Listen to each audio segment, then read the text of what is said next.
Right now, we're going to talk about how to remove bankruptcies and debt buyer collections from your credit report.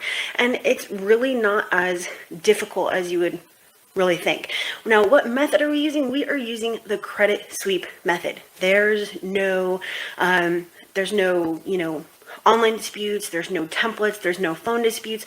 There's a very specific way that you want to write your letters to remove these from a credit report. Now, just so you know, we're talking about these two things because they're very, very, very difficult, okay? So if you have a bankruptcy and it's not disputed the right way, it's either not going to come off or you're looking at, I don't know, like a minimum of a year, okay? So that's why we're going over this. All right, so if you have a bankruptcy, you're going to want to pay attention. You are going to want to stay to the end of this, and I'm going to try to not make this very, very long. If you have a debt buyer collection, what is a debt buyer collection? That's like portfolio recovery, NCA, Midland, Cavalry, second round. Those are debt buyer collections. It's not medical, it's not a utility bill, it's not any of those, okay? They have to be disputed the right way. And I'm also going to tell you what you should not be doing. I'm going to tell you how to do it and what not to do. So make sure you stay, you pay attention, and you take notes. We're going to start with bankruptcy. So the very first thing that I want to let you know is that if you write a letter to the court telling them or trying to get them to write that letter back to you that says, oh, we don't verify blah, blah, blah with the credit bureaus, you are wasting your time. You're going to go around in circles and you're not going to remove the bankruptcy from your credit report, okay? The very first thing that you want to do is pull your credit report and go to Pacer, PACER.gov, okay? It might cost you, like 10 cents a page or something like that, but that 10 cents that you spend is going to be worth it. Trust and believe that, okay? So you're going to look at your credit report, and the links are down in the description if you want to get your credit report from the right place, okay? But I only recommend two places, Smart Credit or Identity IQ, okay? And just so you know, the links that are down in the description are my affiliate links, okay? Caveat. All right, so you went and pulled your credit report, you went to Pacer, you got your docket there, and you have all of the different pages, okay? Now, you're going to go and look at your credit report and go down to the public record section. On, on the public record section, that's where you're going to see your, evictions, child support, some criminal stuff, bankruptcies, judgments, tax liens. That's where we're looking, all right? And you're going to go and look at the part that says court name. There's only one way that this court name should be reported, and I have it right here. U.S. Bankruptcy Court, City, State. If that bankruptcy is listed as anything else, federal district, U.S. BK RPTCT, U.S. Bankruptcy Court without the city and state, I don't care if it's not listed like this with the city and the state, non-abbreviated, then it is not accurate, all right? And I'm going to tell you exactly what you're going to want to say in your dispute to get this removed. Obviously, it's not going to happen on round one.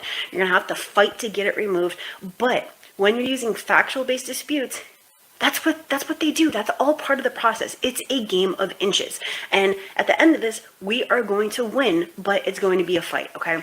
So what you're going to do is you're going to write your letter, and you're going to take a screenshot of your account on your credit report. You're going to use it as an exhibit A, B, C, D, E, F, G, blah, blah, blah, okay? You're going to say, remove this bankruptcy for inaccuracy because the court name is listed as, however it's listed, federal, dist court, U.S. BK RPTCT, U.S. Bankruptcy Court without the city and state, however it is reported, okay, directly from the credit report. And again, take a screenshot. I don't care if you're using your phone. I don't care if you are taking a picture of it off of your PC. Take a screenshot. Then you're going to put exactly how it's listed and delete immediately. Okay, that's all you have to do. And your proof is the fact that your credit report lists something totally different other than the fact that it's supposed to say U.S. Bankruptcy Court. That's all you have to do. Now, again, they're not going to remove it on round one. They're not going to remove it on round two. They're not going to remove it on round three. You're going to have to fight to get this off, okay? But it is like the most damaging thing you could possibly have on your credit report. It is very difficult to get off. And if you're not disputing it the right way, you're going to go around and round and round and round in circles. And 12 months from now, it's still going to be on there. So that's why it's imperative that you do this and you do it the right way, and you do it the right way the first time. Now, what do you do if you already disputed it online? Well, don't dispute online. That's all I have to say about that. You're going to go and write this letter the exact way that I already just told you, and you will be able to get this off if it can potentially come off, okay? Now, what do you do if you're sending out these disputes and it's coming back as verified? Again, we're using irrefutable facts taken directly from the credit report. So they can bitch and hee-haw and moan all they want to, meaning verify it, but we're dealing with the facts, and that's why factual-based disputing is so important. It is so everything, okay? Because you can tell me that this is, whatever you want to, but I'm showing you right here, not only from the credit report, but also, whatever from your own credit report that you sent to me as a response, that you have it reported the wrong way, okay? Anything other than U.S. bankruptcy court, city, state is the wrong way. All right, that's all you have to know for a bankruptcy, okay? And you can also go after them for their actual method of verification, okay? You can go and suppress, LexisNexis. You definitely want to do that stuff prior to sending out your letter so that they can't say, oh, we verified it with blah, blah, blah. I didn't ask you to verify. I asked for you, actually, I demanded that you remove it because of the way that you're reporting, okay? So that was number one. Number two is how to remove a debt buyer collection. Now, again, this spans portfolio recovery, Midland, NCA, any collection where they are not collecting on behalf of, they actually hold the debt, okay? Now, I will tell you that you're not going to get it removed by telling them that they have no contract. That's not the way that it works. If it were like that, then there would be no debt collection industry. There would be no lawsuits. We wouldn't have to worry about any of that stuff. So do not use that method. It was a big thing back in 2017 or 2018 to say, oh, I have no, contract with you, blah, blah, blah, delete from my credit report. And guess what? People didn't remove their accounts, and the longer you dispute, the harder it is to get it off. So these are the things that we are going to look for. Number one, remember, this is a collection. It's a collection because it is late. It is a collection because it is past due. Okay, keep that in mind here. So number one, look at your credit report, and again, pull it from Smart Credit or Identity IQ, and the links are down in the description. Speaking of the description, if you don't want to deal with any of this, you can use this link, this first link, because there are two here, my740.com. I will see if I can do a credit sweep for you, and the consultation is free, okay? Credit sweep isn't free, the consultation is free, okay? So, removing a debt buyer collection. Make sure you're looking at your credit report. Again, screenshot it, take a picture of it, not the whole credit report, but just the actual accounts, okay? Then go and look for, number one, a past due. There should not be a past due reported on this collection. Why? What's the first thing that I told you? I told you that it's already past due. It is already late. It's a collection. Hello. By default, a collection is past due. A collection is late. So that should not be on there. So no past due, no late payment status, no late status, no 120 days late, no late payments in the payment history unless, caveat, unless you have a payment agreement with them and you are making payments. That is the one caveat there, okay? So if you are making payments and you do have an agreement and you are late, then that does not apply. Outside of that, there should be no late payments, no past due, there should be no limit, no late payment status, and you're going to take all this information directly from the credit report. Again, factual based disputes, okay? Now, does the same thing apply for a utility bill or a medical bill? Well, we do have a different process for disputing those types of collections. It's called the validation of debt, okay? I have many videos on how to do the validation of debt. So we're not using that with these companies like Portfolio and Midland and Second Round and NCA, so on and so forth, okay? Now, one of the things that I said that I was going to talk about was what you don't want to do, and that is what you don't want to do. You do not want to use the validation of debt, and people get on the phone with me and they're like, oh, I need you to remove this account, blah, blah, blah. I'm like, hey, how did you dispute it already? if you did. And oh, I sent the validation of debt to them and blah, blah, blah. No. That is a great way to put the limelight on you and say, I want to be sued, take me to court if it's within the statute of limitations. Do not do that. Remember, they have more of a vested interest because even if they only paid 1 cent for it, they still paid for the account. That is because they are debt buyers. They buy booklets of debt. Let's just say 2,000 accounts at the same time. They bought it. They came out of pocket, okay? So they have a more vested interest in collecting from you. So do not make this easier for them and harder for you by using the wrong dispute process. That is why we are going after the way that they are reporting it, because you have a due process to dispute inaccurate information on your credit report, okay? And that's all we're doing. We're not saying mine, not mine, correct, not correct, I don't owe this. We're not saying any of that stuff. And that is why this is so powerful. That is why I was able to remove over 50,000 negative items over the past 4 years using the JERO formula, because all we're doing is taking the stuff from the credit report, plugging it into the formula, and sending out a dispute. So how would you write a dispute letter for this? Let's just say that they have a past due. Well, that is pretty simple. You're going to find whatever the past due is. Again, take a screenshot of your account on your credit report, and you're going to say something to the effect of, delete this account for violation or for inaccuracy, not the or, but you're going to choose one or the other, because this account reports a past due. Obviously, it's a collection. There's going to be no past due, okay? Listen to the words that are coming out of my mouth, please. Please. Men lie, women lie, numbers don't lie. And I prove to you over and over and over again that this works, okay? Delete for inaccuracy because you're reporting a past due. Delete for inaccuracy because you're reporting a limit. Delete for inaccuracy because you're reporting a high bonds. Delete for inaccuracy because you're reporting a late payment status. Delete for inaccuracy because you're reporting late payments in the payment history. Delete for inaccuracy because so on and so forth, okay? You have so much that you can work with on here. Now, if you didn't know these, smash that like. If you didn't know this stuff, subscribe if you haven't done so, because I'm going to help you remove these things and go out and get your house and your loans and your vehicles and your high limit credit cards. I'm going to help you get that lifestyle that you deserve. And all you got to do is be here and learn. It's really, really, really simple. All right.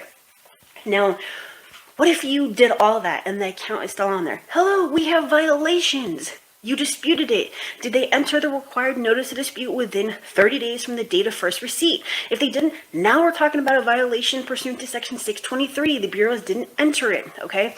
And yes, that has a different process than the validation of debt, because with the validation of debt, we're disputing with the collector, trying to get them to not put that notice of dispute. But with this process, again, we're not disputing directly with them. I already told you that's a big no-no. We're trying to get the bureaus to not put that notice of dispute. So round one, you send out your dispute. 31 days after they received it, pull a new credit report. You either sent it out certified or you're counting the days, right? Because you're either using, a calendar or my Revolution, my Revo planner, or your own credit repair software, or even live letter. All right. So you're tracking it so you know when it was sent out and when it was received, if it was, by certified mail. And then pull that new report, check for that notice of dispute. Where are you going to find it? Well, it's going to be in the comment section, disputed by consumer, okay? If it's not there on that date, I don't care if it's day 32. Nope, you're in violation. Nope, day 33. Nope, day 60. Nope, doesn't matter. Okay, I have had it where people say that they call and, they're told that the creditor only updates on certain days and blah, blah, blah. I don't care about that. This is not about a convenience to them. This is about federal laws and regulations that they are required to follow. They're not just automatically going to follow them. You have to hold them accountable. And the way that we do this is by using the facts. The way that we do this is by continuing to dispute the right way. And you will be able to remove these collections, charge-offs, late payments, foreclosures, bankruptcy, judgments, tax liens. I don't care what it is. Do it the right way. Do it the right way the first time and get these permanently removed. You don't have to be dealing with this a year from now. You can be in your house. You can be in that new car. You can be, chilling on the beach somewhere, okay? But it's going to take the time of you putting it in now to get this stuff off, all right? And we're not talking about, sending out one round, or we're not talking about, excuse me, sending out one dispute and 14 days later things come off. No, it doesn't work like that. If it worked like that, why would I, as a business, just think about this. If it were as simple as just sending out one dispute and 14 days later things come off, well, why would I have almost 1,200 videos proving to you that it doesn't work like that? Why wouldn't I just do it that way, throw whatever price tag I want on it, and hey, people would be paying it all day in America. There's 68 million people with bad credit. I'd cash in on that all day, right? I mean, just from a business perspective, just being real, right? Don't let that go over your head. But it doesn't work like that. There wouldn't be all those people who, can't pay their bills. They get their cars repossessed and their lights turned off, and they have to borrow from mom and dad and get co-signers and all that stuff that we put ourselves into, right? It would be as simple as don't pay, there's no consequence, we get it removed, and we move on and do the whole thing all over again. So, keep that in mind, all right? So, now let's say you did all of this on the debt buyer side. It doesn't work. They don't come off. You disputed the violations. What are we going to do? Well, now we're going to go down the factual hierarchy. There's still 19 other things outside of violations and blatant inaccuracies that you can dispute to get it taken off. We started with the major ones, right? Because each type of negative item has its own things that we dispute to get them removed, right? So now we're just going to go down the rest of the hierarchy. So we're not going to start doing, the whole method of verification and, blah, blah, blah. No. Stick with the facts. We used the big guns. Now we're going to, use the rest, okay? So you don't give up. You don't give in. We just get money, all right? So if this is confusing, I apologize. I tried to make it as simple and straightforward as possible. If you don't know how to create the dispute reasons for this, you may want to check out Live Letter. Like I said, I just went live before this one. I'm talking about version 2.7 of Live Letter that I launched yesterday that does all the heavy lifting for you. So, for example, if you have a debt buyer collection, you can literally automate the entire thing by putting in a client or yourself into the CRM, choosing a letter from a drop-down if you don't want to use your own, and then going to automate. There's a drop-down that says, I want to dispute a charge-off, round 1. I want to dispute a debt buyer collection, round 2, round 1, version A, version B. It does everything for you. You just choose it, and then boom, out pops your letter, okay? So if you don't know how to write dispute reasons that are going to get results, and you want to use that same formula that I did over the last 4 years to remove over 50,000 negative items, then check out Live Letter. Link is right there. sendme2.co/live letter. All right, so if you don't want to deal with this, you don't want to deal with disputing bankruptcies, you don't want to deal with having to go to Pacer, you don't want to deal with having to suppress LexisNexis and Sage and all those other ones, Innovis, blah, blah, blah, or you don't want to deal with figuring out how to remove debt buyer collections, then you can see if I can do it for you, my740.com. But otherwise, this is not as difficult as it seems. It all comes down to knowing how an account should and should not report. An example, that's how I came up with these. How do I know that I can dispute the past due on a collection? Well, it's really simple. I know that a past due doesn't belong on a collection, right? How do I know to dispute the, the court name on a bankruptcy? Well, because I know how it should be reported. It should be reported as, according to the new regulations that came out in, beginning of 2018, that a bankruptcy should be reported as U.S. bankruptcy court, city, state. Hello, that's where I get this stuff, okay? Rules and regulations. I take that information and I apply it to how to dispute, okay? And all we're dealing with is the facts. So if you want to, you can remove these permanently, but you're gonna have to make sure you are not sending in letters that have already been sent in before. Why? Well, now we're getting into something a little bit different here, but just kind of as a side note, if you didn't write that letter yourself, even with Live Letter, you are still going to go in and edit it to fit exactly what your situation is. So even in that case, you are still not sending in the same letter, okay?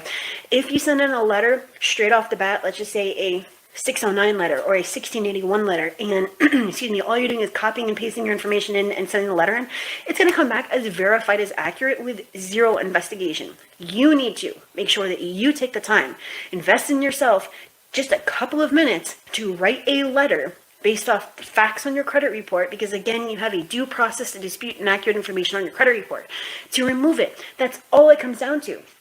So, is it possible to remove these? Yes, but not if you do it the wrong way. If you are doing it the wrong way, you are never going to remove these.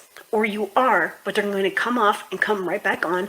And now it's going to be 15 to 25 times more difficult to get them off, all right? So that is why it's important to, not only understand how to dispute, but to do it the right way. Okay, so I think that's it. That's how you remove bankruptcy.